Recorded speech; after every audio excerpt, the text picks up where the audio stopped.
I've spent most of my life fishing. To me, the woods have always been a place of peace, a place where I could hear nothing but the wind through the trees and the sound of water lapping against the shore. But sometimes the woods are not quiet. Sometimes they whisper, and if you're unlucky enough, they watch. It was last autumn when I decided to hike out to a lake I hadn't visited in years.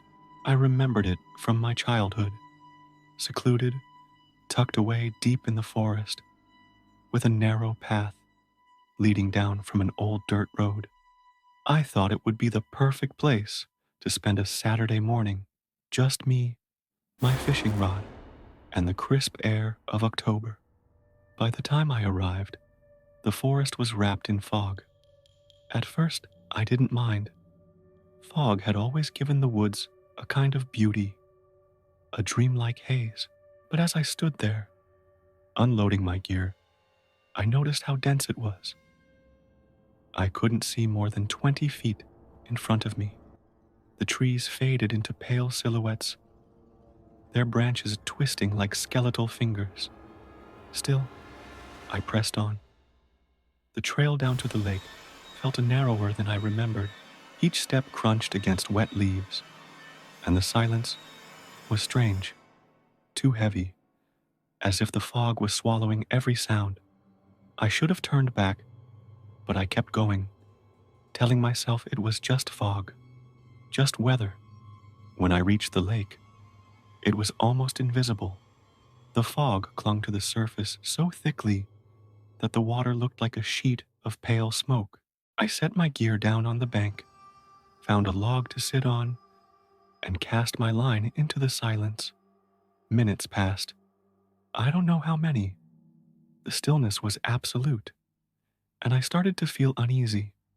Usually, even on quiet days, I'd hear birds, or the croak of a frog, or the rustle of something small in the undergrowth. But here there was nothing. No sound. No movement.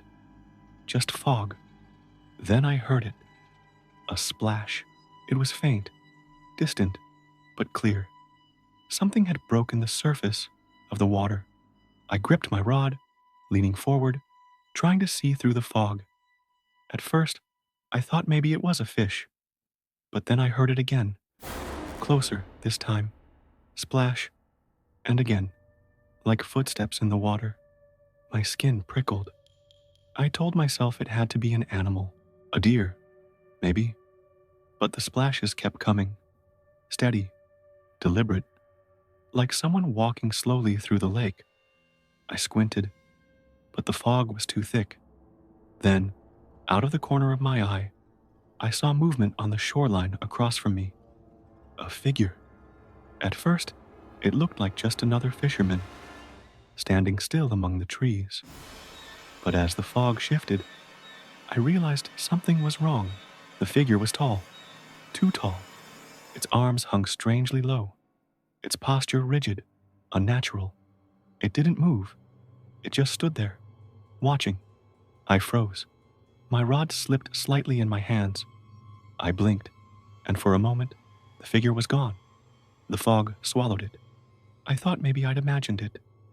Maybe my mind was playing tricks on me. But then, from behind me, I heard the crunch of leaves. I spun around. The trail was empty. Nothing but fog and trees. My heart was racing now. The silence was suffocating, pressing in from all sides. I turned back to the lake, only to find the figure was closer. Not across the water anymore, but near the bank, maybe 30 feet away. Still unmoving, still staring. I don't remember standing up, but suddenly I was on my feet, rod forgotten on the ground. My instinct screamed at me to leave. I grabbed my gear and started back up the trail.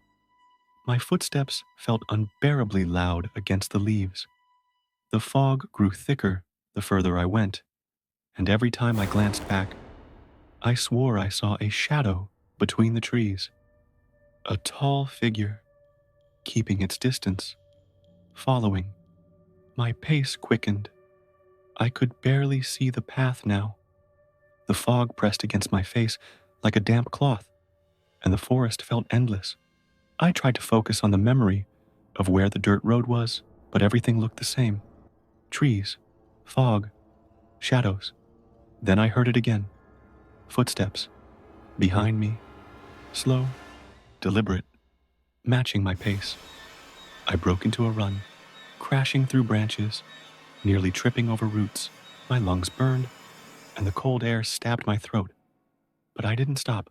The footsteps grew louder, closer, until they seemed almost at my ear.